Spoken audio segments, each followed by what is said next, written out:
दोस्तों, श्याम क्लासेज में आपका स्वागत है। मैं सुरेश कुमार एक बार फिर से आपके साथ।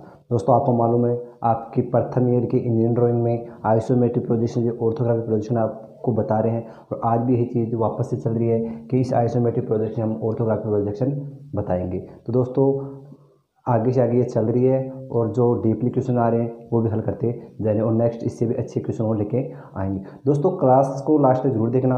अगर वीडियो अच्छा लगे तो इसको लाइक करना और दोस्तों के साथ शेयर करना। मेरे हिसाब से 5-7 क्लास पहले हो चुकी है, उनमें आपको किसी प्रकार की दिक्कत नहीं है। तो ऐसे और भी अच्छे डायग्राम बताएंगे आपको जो क्लियर, सब भी क्लियर हो जाएंगे। तो अब ज़्यादा वक्त खराब न करते मेन पॉइंट पे आते हैं, और आपको बता दूं मैं, जो आपका ये प्रोजेक्शन है, जो आपका क्या है, आइसोमेट्रिक प्रोजेक्शन है। इस आइसोमेट्रिक प्रोजेक्शन हम क्या बनाएंगे, ऑर्थोग्राफिक प्रोजेक्शन। अब वो फर्स्ट एंगल या थर्ड एंगल वो एग्जामिनर के ऊपर डिपेंड करता है कि वो आपको क्वेश्चन में फर्स्ट एंगल से पूछता है या थर्ड एंगल से पूछता है। अब आपको हम बताएंगे थर्ड एंगल प्रोजेक्शन में किस प्रकार बनाएंगे। तो बच्चों, अच्छे से ध्यान देना, अच्छे से समझ में आएगा, ये हमारी गारंटी है। लेकिन आपका पूरा ध्यान यहाँ रहना चाहिए। तो सबसे पहले इसके लिए हम क्या करेंगे, इसके लिए दोस्तों हम क्या करेंगे कि सबसे पहले हम ड्राइंग शीट लेंगे।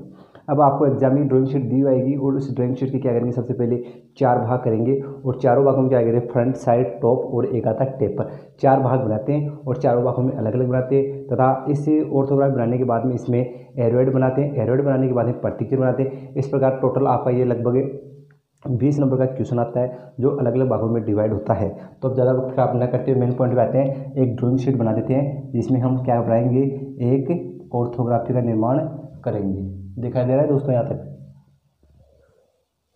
यानी ये आपकी क्या है, ड्राइंग शीट है। इस प्रकार आपको ड्राइंग शीट दी जाएगी।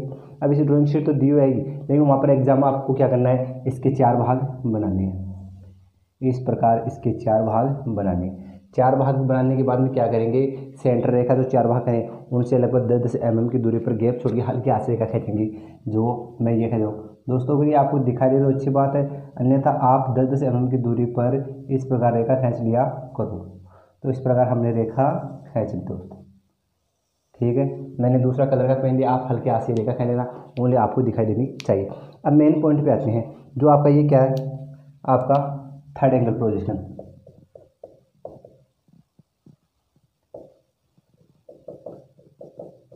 ठीक है दोस्तों, थर्ड एंगल प्रोजेक्शन आपको बता रहे। अब इस थर्ड एंगल प्रोजेक्शन में क्या होता है दोस्तों, इसमें ये होता है कि जो फ्रंट जिस साइड में तो उसी साइड में रहेगी, और साइड जिस साइड में वो साइड है उसी साइड में रहेगी, तब फ्रंट के ऊपर हमेशा प्लान आता है। यानी कुल मिला के अगर आपका फ्रंट लेफ्ट हैंड साइड है तो फ्रंट लेफ्ट हैंड साइड आएगा, अगर साइड राइट हैंड साइड है तो राइट हैंड साइड ही आएगी। और फ्रंट के ऊपर क्या आता है, प्लान आता है। तो साइड के ऊपर क्या आता है, टेपर। और टेपर क्यों बनाते हैं, क्योंकि जो साइड के भाग है वो प्लान में घूम के जाते हैं, जिससे आपको प्लान बनाने में दिक्कत है। क्योंकि बच्चे फ्रंट और साइड तो बना लेते हैं, लेकिन प्लान में कन्फ्यूज हो, तो प्लान में कन्फ्यूज न होने के कारण ही हम क्या करते हैं, टेपर बनाते हैं। तो मेन पॉइंट पे आते हैं, इतना काम कर लिया। इतना काम करने के बाद हम फ्रंट पे आते हैं। फ्रंट टोटल नंबर कितनी है, 100। तो आप क्या करोगे, इस रेखा से 100 mm इधर आ जाओ। 100 mm आने के बाद देखो, पहले ये 50 का भाग है टोटल, इधर 25। तो मैं इसमें क्या करूँ, 25 का तो ये है, और ये ध्यान में 50 का डबल है, तो इसमें मैं 25-25 के 2 भाग ले लूँ, क्योंकि 25 का ये बन जाएगा, 50 का ये, फिर आपको दिक्कत नहीं आएगी। तो 25 का तो आपका ये आ गया, और 25 का आपका ये आ गया। इतना काम होने के बाद में क्या करेंगे दोस्तों, अब इधर भी 50 बच गया। अब इस 50 में क्या है, ये क्या 45 का भाग देखो दोस्तों। अब ये ध्यान रखना, ये 15 का है और ये 45 का ध्यान रखना। ये आपको थोड़ा कन्फ्यूज भी करेगा दोस्तों, तो इसका थोड़ा ध्यान रखना। तो अब मैं ज़्यादा वक्त आपका न खराब करते हुए मेन पॉइंट पे आता हूँ। तो कुल मिला के आपकी ये माप अलग अलग है, तो ध्यान रखना। इसमें क्या होता है, पहले मैं 15 का भाग बना देता हूँ इधर, जो ये 15 का भाग ये आ गया। ठीक है दोस्तों, ये 15 का भाग आने के बाद में जो आपका ये भाग बच गया, जो ये आ गया, और ये भाग इधर ये आ गया। कुल मिला के इस प्रकार ये हो गया। यानी आपकी ये 25 है, तो ये क्या हो गई, टोटल 50 हो गई। तो आपकी कुल मिला के 50 की इधर ये 50 भी आ रही थी। तो आगे बात करो दोस्तों, ये 45 हो जालू में, तो आपकी ये कितने ये है, और इसके बाद में लगभग आपकी 45 आती है, इधर ये आ गई। ठीक है, तो ये कितनी है, 15, और ये यहाँ से लेके यहाँ तक आ गई, टोटल 45 आ गई दोस्तों। ठीक है, यहाँ से लेके यहाँ तक 45 ये आ गई। तो अब इस प्रकार आपका फ्रंट का काम कंप्लीट हो गया। बात करो साइड की, तो साइड की टोटल लंबाई कितनी है, 75 यानी 75। तो हम क्या करेंगे, इस 10 mm से 75 mm इधर ले लेंगे। अब इस 75 में क्या करेंगे, 75 में देखो दोस्तों, ये भाग कितने का, 20 का। तो आप क्या करेंगे, 20 का भाग ले लेना। 20 का भाग लेने के बाद में मेरे हिसाब से अब आपको एक्स्ट्रा कोई भाग नहीं है, तो आपको फ्रंट में ओनली इतना ही काम करना है। बात करें प्लान में, तो साढ़े लंबाई से प्लान की चौड़ाई है, तो साढ़े लंबाई कितनी है 75, तो प्लान भी क्या हो जाएगा 75 हो गया, यानी इससे 75 आपका ये आ गया और ये टेपर आपका ये आ गया। अब ये भाग घूम के प्लान में ये आ रहा है। तो इस प्रकार कुल मिला के आपका ग्राफिकल डायग्राम कंप्लीट हो चुका है। अब आगे क्या करेंगे, आगे यही काम करेंगे, यानी इसके तीनों भाग अलग अलग बनाएंगे। दोस्तों जिस बंदे को अगर ये ग्राफिकल डायग्राम आता है उसको आइसोमेट्रिक प्रोजेक्शन बनाने में किसी प्रकार की दिक्कतें नहीं आएगी। तो अब मेन पॉइंट पे चलते हैं और इसके अलग अलग भाग बनाएंगे। दोस्तों पूरा ध्यान रखना, 100% समझ में आएगा, किसी प्रकार की दिक्कत नहीं आएगी। तो टोटल लंबाई कितनी है 100, तो मैं 100 1 मिनट रुको दोस्तों, इसकी हाइट नहीं ली अभी हमने, तो इसकी हाइट देखना दोस्तों, इसकी हाइट कितनी है 55, तो ये 55 इसकी हाइट आ गई। अब 55 में देखो दोस्तों ये हाइट कितनी है 15 की, यानी ये 15 की हाइट ये आ गई। तो इस प्रकार आपका ये भी कंप्लीट हो चुका है। हाइट में बस इतना ही है। अब वापस काम स्टार्ट करते हैं। तो टोटल लंबाई कितनी है 100, तो हम क्या करते हैं 100 mm की रेखा को ड्रा करते हैं, हो गई 100 में ये कितनी है 55, तो 55 की रेखा डार्क हो गई। 55 के बाद में ये कितनी है 15, जो 15 ये आ गई। दोस्तों इसके बाद में ये हाइट कितनी है 15, जो 15 की हाइट ये आ गई। इसके बाद दोस्तों ये हाइट कितनी है, दोस्तों ये 50 है, ध्यान रखना। तो 50 में क्या 25 25 के 2 आ गए, ये 50 आएगी। अब देखिए इस कोने से इस कोने में टेपर, तो इस कोने से इस कोने में टेपर। बताओ दोस्तों फ्रंट का ये भाग आपका ये आ गया क्या, यहाँ तक मेरे हिसाब से आपको किसी प्रकार की दिक्कत नहीं होनी चाहिए। आगे बात करें दोस्तों, तो आगे ध्यान रखना, आगे देखते हैं इसके ऊपर ये हाइट कितनी है, यानी 55 में से 15 गई, तो आपकी ये 40 ये बच गई। अब 40 बचने के बाद में आगे बात करें दोस्तों, तो इसमें क्या होगा दोस्तों, आगे इसमें आएगा आपका ये भाग, यानी कुल मिला के ये लंबाई कितनी है, ध्यान रखना 50, तो आपकी 50 आपकी ये आ गई। ठीक है दोस्तों, अब 50 यहाँ तक आने के बाद में इस कोने में 25 पर आ रहा है, तो इस कोने से इस कोने में ये 25 पे ये आ गया। कुल मिला के बताओ दोस्तों ये भाग फ्रंट में आपको दिखाई दे रहा है क्या, जो भाग आपका ये आ गया। आगे बात करूँ दोस्तों, ये कितनी बच गई, जो रेखा आपकी ये आ गई। इसके बाद में यानी कुल मिला के दोस्तों ये भाग आपका फ्रंट का ये आ गया क्या। तो इस प्रकार आपके लगभग फ्रंट में 3 भाग दिखाई दे रहे हैं, जो तीनों भाग इस प्रकार, यानी 1 2 और तीनों भाग इस प्रकार आ गए। मेरे हिसाब से आपका फ्रंट लगभग क्लियर होगा, किसी प्रकार की दिक्कत नहीं होगी दोस्तों। तो इस प्रकार फ्रंट आपका कंप्लीट हो चुका है।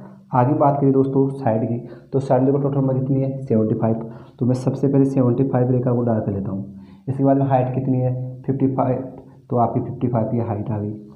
इसके बाद में बात करूँ ये कितनी है 15 20, जो 20 ये आ गई। इसके बाद में हाइट कितनी है वो आपकी 40। इसके बाद ये लंबाई कितनी है ये बच गई, जो ये आ गई। और ये हाइट कितनी है ये 15 की हाइट ये आ गई। कुल मिला के साइड में पहले एल आकृति दिखाई दे रही है, जो आपकी एल आकृति आ गई। इस 15 के बाद में ये हाइट कितनी है, जो बच गई 40 की हाइट, जो ये आ गई।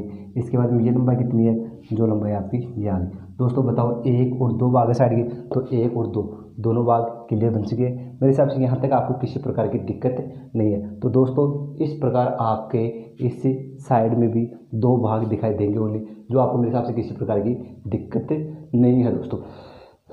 आगे बात करें दोस्तों, तो आगे आपके फ्रंट और साइड कंप्लीट हो चुके हैं। आगे बात करें प्लान की, तो प्लान देखना दोस्तों, प्लान में भी आपको अच्छी समझ में आएगा, ध्यान देना पूरा, किसी प्रकार की दिक्कत नहीं आएगी। दोस्तों बताओ ये लंबाई कितनी है, ये लंबाई आपकी 15, जो 15 की लंबाई आपकी, जो जितनी ये है उतनी लंबाई ये आ गई। इसके बाद में ये कितनी है ये 75, जो 75 ये आ गई।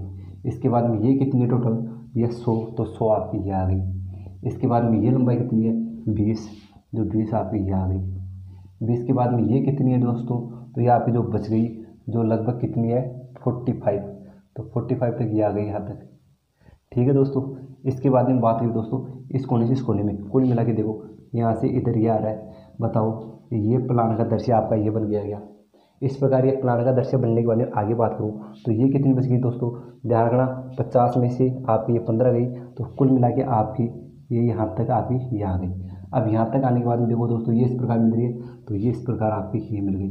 बताओ दोस्तों ये प्लान का दृश्य आपका ये बन गया। एक एक भाग अच्छे से समझ में आ रहा है। आगे बात करें दोस्तों ये कितनी है 50, जो 50 आपकी ये आ गई। आगे बात करें दोस्तों ये कितनी है, जो आपकी ये है, जो आपकी लगभग, ध्यान रखना दोस्तों। आगे मैं बात करूँ यहाँ तक क्लियर होने के बाद में, तो दोस्तों 1 मिनट रुकना दोस्तों, यानी यहाँ पर ये रेखा थी। आगे एक पॉइंट बताऊँ, ये लंबाई कितनी है, जो ये लंबाई आपकी ये आ गई दोस्तों, सही है। आगे बात करूँ दोस्तों तो ये लंबाई कितनी 25, तो लगभग 25 यहाँ तक है। तो यहाँ तक 25 आने के बाद में दोस्तों, और यहाँ पर ये 50 थी, 50 यहाँ थी और 25 ये थी। तो दोस्तों देखो यहाँ से लेके यहाँ तक ये इस प्रकार ये आएगी। कुल मिला के ये प्लान का दृश्य आपको इस प्रकार आएगा। आगे देखो ये 50 है, ये 50 ये आ गया, ये आपकी कितनी है यानी 55 ये है, जो 55 आपकी ये आ गई, और आपकी ये कितनी है 25, जो 25 आ गई है। बताओ 1 2 3, तो 1 2 3 इस प्रकार प्लान के आपके तीनों भाग दोस्तों इस प्रकार कंप्लीट हो गए हैं। मेरे हिसाब से यहाँ तक आपको किसी प्रकार की दिक्कत नहीं होगी। इस प्रकार आपका दोस्तों प्लान कंप्लीट हो चुका है। इस प्रकार इस आइसोमेट्रिक प्रोजेक्शन में ऑर्थोग्राफिक बन चुका है। दोस्तों मेरे हिसाब से आपको इसमें यहाँ तक किसी प्रकार की दिक्कत नहीं होगी। आगे बात करें दोस्तों, अब इसके लिए क्या बनाएंगे, इसके लिए एरोहेड विमांगा रहेगा, जो भी इस क्वेश्चन में बहुत ही इम्पोर्टेंट है। इम्पोर्टेंट क्यों है दोस्तों, क्योंकि इसमें लगभग आपके विमांकर रेखाओं के भी आपके नंबर काउंट किए जाते हैं, जो अलग अलग काउंट किए जाते हैं। तो ये भी बहुत ही महत्वपूर्ण है आप लोगों के लिए दोस्तों। थोड़ा एरोहेड का भी विशेष रूप से ध्यान रखना, क्योंकि जिससे आपको किसी प्रकार की दिक्कत ना आए दोस्तों। तो कुल मिला के अब जो एक्स्ट्रा रेखा है उनको हम इरेजर की सहायता से मिटा देंगे, और जो भाग बचे हैं वो भाग आपके अलग अलग दिखाई दे रहे हैं, जो मेरे हिसाब से आपको अच्छे से दिखाई दे रहे होंगे दोस्तों। तो इस प्रकार मैं एक बार इनको डार्क कर देता हूँ, जो कुछ रेखाएं मिट चुकी हैं उनको। तो इस प्रकार आपका ये कंप्लीट हो चुका है दोस्तों। ठीक है दोस्तों, इतना होने के बाद में आगे बात करें दोस्तों, तो इसमें आता है एरोहेड यानी विमांकन रेखा, जो हम बनाते हैं यानी 5 mm की दूरी पर 10 mm की विस्तार रेखा। और कुल मिला के दोस्तों पहले तो ये कितना है 50, तो आप 50 ले लो पहले, और 50 है तो आपको मालूम है एरोहेड की लंबाई चौड़ाई का अनुपात 6:2 आता है, तो 50। फिर बात करें ये, तो ये आपका ये आ गया, इसमें की भी क्या आएगा वही 6:2। क्यों, क्योंकि वो टोटल लंबाई कितनी हो गई 100। आगे बात करिए ये टोटल लंबाई कितनी है, तो इसमें क्या है आपकी टोटल लंबाई, इसमें ये तो 55 आ गई और ये 20 आ गई, क्योंकि टोटल कितनी है वो, तो मैंने इनको अलग अलग डिवाइड कर दिया, कोई दिक्कत नहीं है, आप चाहो तो अलग अलग भी कर सकते हो। और 20 में 3:1 एरोहेड आ गया। हाइट की बात करें दोस्तों, तो हाइट में क्या होता है, हाइट में ये 15 का और ये कितने का है 40 का, क्योंकि टोटल हाइट 55 थी, तो इस प्रकार ये आ गया आपका 6:2 का एरोहेड, और ये आ गया नीचे वाला आ गया आपका 3:1 का एरोहेड। तो कुल मिला के ये तो क्या बन गया आपका फ्रंट व्यू, ये बन गया आपका साइड व्यू, और ये बन गया आपका टॉप व्यू। बात करें इसके बाद में इसका सिंबल, एक सिंबल आता है प्रतीक चिन्ह, वो आपको और बनाना है। तो इस प्रकार दोस्तों मेरे हिसाब से इस आइसोमेट्रिक प्रोजेक्शन ऑर्थोग्राफ बनाने में आपको किसी प्रकार की दिक्कत नहीं है दोस्तों। ये डायग्राम आपका 2014 एग्जाम में, जिस टाइम पे 2 साल से एग्जाम लगती थी, उस टाइम पे ये क्वेश्चन आया हुआ है। और उस टाइम पे क्या होता था कि आपके लिखित एग्जाम थे, लेकिन उसमें ऑप्शन टाइप क्वेश्चन थे। तो दोस्तों ये जरूरी नहीं है कि क्वेश्चन एग्जाम में आया हुआ भी आ सकता है, इसके अलावा एग्जामिनर के ऊपर डिपेंड करता है कि वो किस प्रकार का क्वेश्चन देता है। दोस्तों आज के लिए इतना ही, मेरे हिसाब से आपको अच्छे से समझ में आया होगा दोस्तों।